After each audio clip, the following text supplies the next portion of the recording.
तो नमस्कार मेरे दोस्तों। आज मैं आप लोगों के लिए एक टॉपिक लेके आया हूँ, रेजिग्नेशन।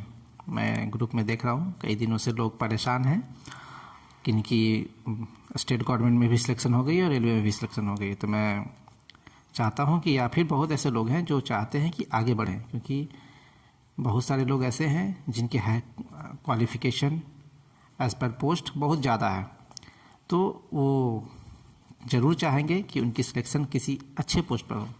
तो स्वाभाविक बात है कि जब उनकी सिलेक्शन होगी तो उन्हें यहाँ रेजिग्नेशन देना पड़ेगा, आइदर टेक्निकल और नॉन टेक्निकल। तो चलिए मैं इस पर थोड़ा बात कर लूँ। आप लोगों का बहुत अच्छा रिस्पांस मिला है हमारे चैनल को, ठीक है। ऐसा कोई मेरा उद्देश्य नहीं है कि मैं इस चैनल को चलाऊँ, लेकिन जब तक लोगों के मन में डाउट होगा गवर्नमेंट जॉब से रिलेटेड, तब तक मैं इस चैनल को चलाऊँगा। उसके बाद की गारंटी में नहीं रहता। तो चलिए हम बात करेंगे आज रेजिग्नेशन की। तो देखिए, रेजिग्नेशन में दो तरह की रेजिग्नेशन होगी। पहला होगा टेक्निकल, दूसरा होगा नॉन टेक्निकल। मतलब एक आप देंगे वैध तरीके से, दूसरा होगा अवैध तरीके से। तो मैं आपको बता दूं कि यदि आप किसी भी गवर्नमेंट में किसी भी वैसे पोस्ट के लिए अप्लाई किया है जिसमें ट्रेनिंग कंपलसरी है और उसमें आपको ट्रेनिंग दिया जाएगा, तो आपको एक बॉन्ड भर के देना होता है। आप लोगों को भी ऐसा बॉन्ड मिलेगा, या जो लोग जॉब कर रहे हैं उनको पता होगा, एक बॉन्ड दिया जाता है। उसमें सर्विस कंडीशन लिखा होता है, या तो 3 साल या 5 साल, या जो उस गवर्नमेंट की जो पॉलिसी है उसके हिसाब से। जैसे कि रेलवे में 5 साल के लिए बॉन्ड भरा जाता है ट्रेनिंग वाले पोस्टों पे। तो यदि आप ट्रेनिंग वाले पोस्ट पे हैं और आपको रेजिग्नेशन देना है, तो उसके लिए पहला है टेक्निकल, दूसरा है नॉन टेक्निकल। टेक्निकल तरीका क्या है?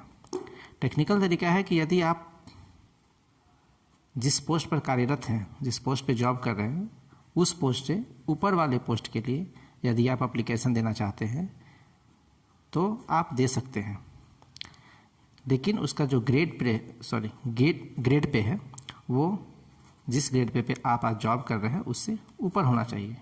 ये रही पहली कंडीशन।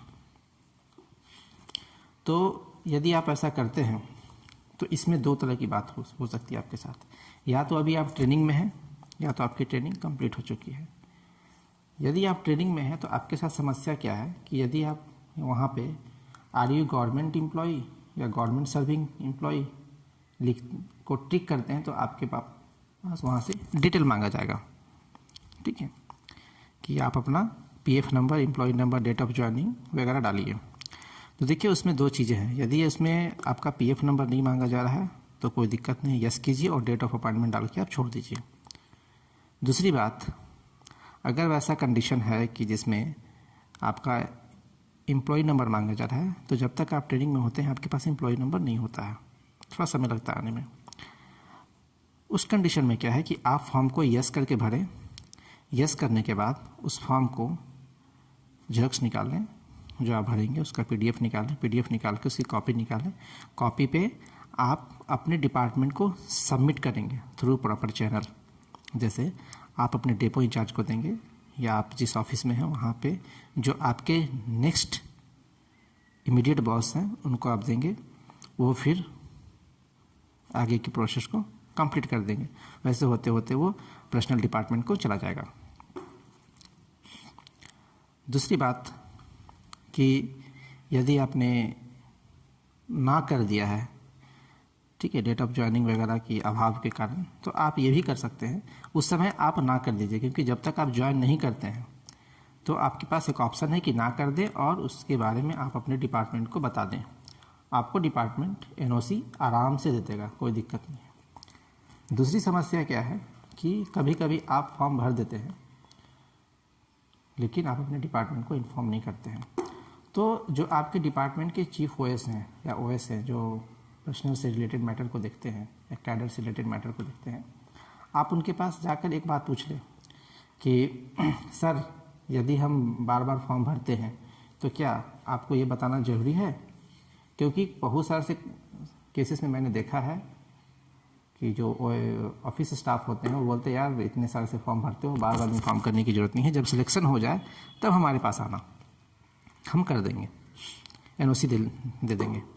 तो ये भी एक है। दूसरी बात है कि जो सर्विस कंडीशन है ये हायर ग्रेड पोस्ट के लिए अप्लीकेबल नहीं होता है। जैसे आप अगर आज 4200 ग्रेड पे हैं और अगर 4600 में जाना चाहते हैं तो उसके लिए अप्लीकेबल सर्विस कंडीशन नहीं होता है। आपकी जब सिलेक्शन हो गई आप जा सकते हैं।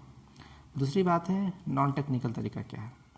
इसमें भी क्या है कि यदि आप छोड़ना चाहते हैं, आपकी एनपीएस नहीं बनी है, तो आप आराम से छोड़ सकते हैं उससे पहले। ये कोई ऑथेंटिक वे में नहीं बता रहा हूँ, मैं बता रहा हूँ एक शॉर्टकट तरीका। आप उस समय इसको छोड़ सकते हैं, छोड़ के जा सकते हैं। लेकिन यदि आप सेम ग्रेड पे ही आप अगर सेंट्रल गवर्नमेंट में हैं और आपकी सिलेक्शन जो है स्टेट गवर्नमेंट में हो गई है, या आप स्टेट गवर्नमेंट में हैं आपकी सिलेक्शन सेंट्रल गवर्नमेंट में हो गई है, लेकिन दोनों का ग्रेड पे सेम है, सेम होने पे दो कंडीशन होगा। यदि आप सेफ्टी कैटेगरी में जा रहे हैं, किसी भी डिपार्टमेंट में है, सेम डिपार्टमेंट में है, ठीक है, सेम मंत्रालय के अंदर आप काम कर रहे हैं और डिपार्टमेंट चेंज करना चाह रहे हैं, तो आप अगर नॉन सेफ्टी से सेफ्टी डिपार्टमेंट में जाते हैं तो आपको एनओसी लगभग आसानी से मिल जाता है। लेकिन यदि आप एक जगह से छोड़ के दूसरे जगह जाना चाहते हैं, लेकिन वो ना तो सेफ्टी ग्रुप की कैटेगरी है वहाँ पे कहीं और ना ही तो नॉन सेफ्टी कैटेगरी के है, तो वो आपके डिपार्टमेंट के जो हेड हैं उनके अंडरस्टैंडिंग पे डिपेंड करता है कि वो क्या करेंगे। या तो आपसे कहेंगे कि आपके ट्रेनिंग पे जो भी खर्च हुआ है आप उसको पे कर दीजिए, आप वो पे कर सकते हैं और पे करने के बाद आप छोड़ सकते हैं। दूसरी बात, यदि आपका सिलेक्शन कहीं भी हो चुका है हायर ग्रेड पे के लिए और आपका डिपार्टमेंट आपको एनओसी नहीं दे रहा है, तो आपके पास एक ऑप्शन है कि आप अपना रेजिग्नेशन लेटर लिख के आप अपने नेक्स्ट इमीडिएट बॉस को या फिर आप अपने पर्सनल डिपार्टमेंट को जाके जमा कर दें, हैंड ओवर कर दें, उस पर एक कॉपी पे सिग्नेचर लेके जो वहाँ पे, और उसको भी थ्रू प्रॉपर चिन्ह देना है, जो जैसे कि आपके पर्सनल डिपार्टमेंट में जो डिस्पैच सेंटर होता है, आप उसको डिस्पैच में जाके एक कॉपी पे रिसीविंग लेके आप आराम से जा सकते हैं। क्योंकि आपने हायर पोस्ट के लिए गया है तो वो आज हो कल हो थोड़ा लेट हो, लेकिन वो आपको एनओसी दे ही देंगे, क्योंकि उनके पास फिर कोई ऑप्शन नहीं बचता है। ऐसा एक केस है, मैं बताऊंगा उस केस के बारे में। तो ये बता दें। फिर मैं अब बात करूंगा विथ एनपीएस और विदाउट एनपीएस, विथ पेमेंट और विदाउट पेमेंट की। जैसे आप विथ एनपीएस हैं, यदि आपकी जॉब आप छोड़ना चाहते हैं, आपकी एनपीएस बन चुकी है, लेकिन आप दूसरे डिपार्टमेंट में नौकरी नहीं करना चाहते हैं, आप कोई प्राइवेट जॉब करना चाहते हैं, अपनी खुद की बिजनेस चलाना चाहते हैं, तो आप विथ एनपीएस वाले जा सकते हैं। उनके घर पे बार बार नोटिस जाएगी, लेकिन यही है कि वो व्यक्ति कहीं दूसरे जगह जॉब नहीं कर सकता है सेंट्रल गवर्नमेंट की या ऐसे स्टेट गवर्नमेंट या ऐसे ऑर्गेनाइजेशन में जहाँ पे एनपीएस कंपलसरी है। दूसरी बात करेंगे हम विदाउट एनपीएस की। और या तो आप जब जा सकते हैं या आपको या जब आपको जाना है तो आप जाएं, लेकिन पेमेंट आप करके जाएं। जितने भी आपके डिपार्टमेंट ने आपके ऊपर ट्रेनिंग के दौरान खर्च किया है वो सारा आपको पे करना पड़ेगा।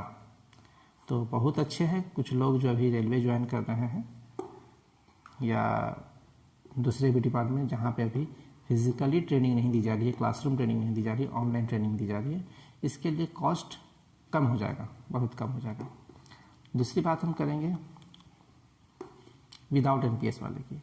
विदाउट एनपीएस अभी तक जब तक आप ट्रेनिंग में होते हैं कहीं भी आपकी एनपीएस नहीं बनती है, तो यदि आप छोड़ना चाहते हैं तो आप आसानी से छोड़ के जा सकते हैं, क्योंकि आपकी एनपीएस नहीं बनी है। आप दूसरे कंपनी में या दूसरे ऑर्गेनाइजेशन में या गवर्नमेंट सेक्टर को भी अगर आप ज्वाइन करते हैं तो चूँकि आपकी यहाँ एनपीएस नहीं बनी है तो वहाँ भी आपको कोई दिक्कत नहीं होना है। और अगर आप विथ पेमेंट जाना चाहते हैं तो आप उस सेक्टर में जाने से पहले आप अपने डिपार्टमेंट को उसके जितने भी खर्च हुए हैं आपके ऊपर ड्यूरिंग ट्रेनिंग, आप उसको पे करके जा सकते हैं। ये रही बात। अब बात करेंगे हम लोग, इसमें भी 2-3 तरह की बातें हैं। जैसे यदि हमारा सिलेक्शन हो गया है और फिर भी कोई छोड़ नहीं रहा है तो हम क्या करें। तो इस कंडीशन में आपके पास 2 ऑप्शन होते हैं, या तो जो मैंने बताया आपको पहले कि यदि हायर पोस्ट है तो आप डायरेक्ट देके जा सकते हैं, नहीं तो आप अपने एचओडी से, आपके जो हेड ऑफ डिपार्टमेंट हैं, आप उनसे मिल के उन्हें सारी बातें बताइए। कहिए कि सर मुझे बस ये लिख कर दे दीजिए कि हाँ इसने यहाँ से नौकरी बाकायदा छोड़ा है, या तो फिर आप मेरा रेजिग्नेशन लेटर को एक्सेप्ट कर लीजिए। एक्सेप्टेंस ऑफ रेजिग्नेशन लेटर एक तरह से अपने आप में एनओसी का आधा काम कर देता है, ठीक है, क्योंकि आपने जॉब को छोड़ के भागा नहीं है, आपने सही तरीके से छोड़ के आया है। तो ये एक आपके लिए फ़ायदेमंद हो सकता है, ठीक है। दूसरी बात मैं जो देख रहा हूँ लोगों में कि एक ऑप्शन लोग देखना चाह रहे हैं। ऑप्शन क्या है कि लोगों का स्टेट गवर्नमेंट में भी सिलेक्शन हो चुका है और रेलवे में भी सिलेक्शन हो चुका है, जेई में। तो मैं बता दूं कि यदि आप रेलवे में जेई ज्वाइन करते हैं तो आपकी जो ऑटो प्रमोशन है एमएससीपी, ठीक है, ये मात्र एक बार ही लगेगी। आप जेई के बाद डायरेक्ट एक बार एसएससी बन पाएंगे, सीनियर सेक्शन इंजीनियर बन पाएंगे, लेकिन इसके आगे आप नहीं बढ़ पाएंगे। इसके आगे बढ़ने के लिए आपको एग्ज़ाम देना पड़ेगा, जो कि टफ होता है, बहुत टफ तो नहीं लेकिन टफ होता है। दूसरी बात, यदि आप स्टेट गवर्नमेंट को ज्वाइन करते हैं तो स्टेट गवर्नमेंट में ऑटो परमिशन बहुत दूर तक होता है, वहाँ पे आप गजटेड भी बन सकते हैं, लेकिन रेलवे में जेई के बाद एसएससी के बाद आप गजटेड नहीं बन पाएंगे कभी, जब तक कि आप कोई एग्ज़ाम क्वालिफाई नहीं करते हैं ग्रुप बी के लिए डिपार्टमेंटल। तो इसलिए बेहतर होगा कि आप स्टेट गवर्नमेंट के जॉब को प्रीफर करें, इसमें आप जाएंगे। मैं अपने केस बताता हूँ, मेरे ही साथ के मेरे एक बैचमेट हैं जिन्होंने स्टेट गवर्नमेंट की जॉब ज्वाइन की थी as a junior engineer electrical. आज वो गजटेड पोस्ट तक पहुंच गए हैं और मैं बस सेम पोस्ट पर हूँ। ज़्यादा से ज़्यादा थोड़ा सा आगे बढ़ पाऊँगा, लेकिन ज़्यादा नहीं बढ़ पाऊँगा।